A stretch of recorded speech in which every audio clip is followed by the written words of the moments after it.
falo vocabulário, não é que eu fale, você não pode falar gírias, ou que você precisa ser um expert da língua portuguesa e falar difícil. Não é exatamente sobre isso que eu quero falar, tá? A gente sabe que tem que ter um palavreado mais adequado e tudo mais, essa parte ok. Mas o vocabulário que eu quero dizer é dos termos técnicos. Muitas vezes o cliente, ele é leigo na ergonomia. Exatamente por isso que ele está te contratando, porque ele precisa de alguém não leigo para fazer o que precisa ser feito naquela empresa.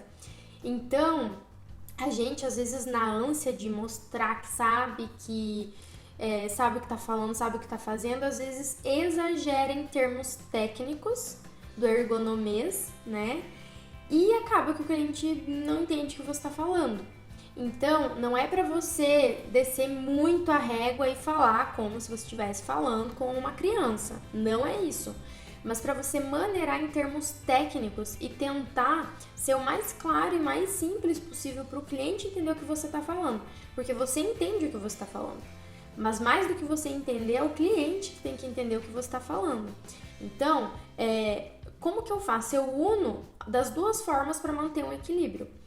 Eu não falo só apenas 100% simplificado, porque senão pode ser, né, o cliente pensar, não, uma pessoa comum, não vejo muita diferença, né, nessa profissional que eu escolhi de alguém aqui da empresa que não tem muito conhecimento. E nem elevo muito vocabulário, porque eu não estou conversando com outro ergonomista, então não tem necessidade. Então tem que ter um equilíbrio.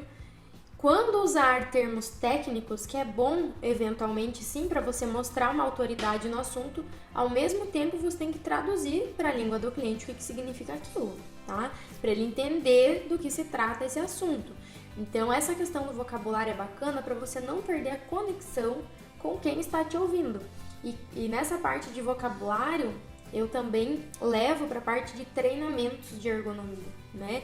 A gente nunca pode esquecer que a gente não está falando, no meu caso, de fisioterapeuta para outro fisioterapeuta, de engenheiro de segurança para outro engenheiro de segurança, de qualquer área da ergonomia que é multidisciplinar para outras pessoas. Não, eu estou falando para trabalhadores de variados nichos diferentes da ergonomia. Então eu preciso ter uma linguagem que eles entendam, não é encher de termos técnicos. Eu já vi algumas palestras recheadas de termos técnicos, sem as explicações simplificadas, que faz com que o trabalhador perda a conexão com o palestrante, com o treinador, porque ele não está entendendo o que ele está falando, tá?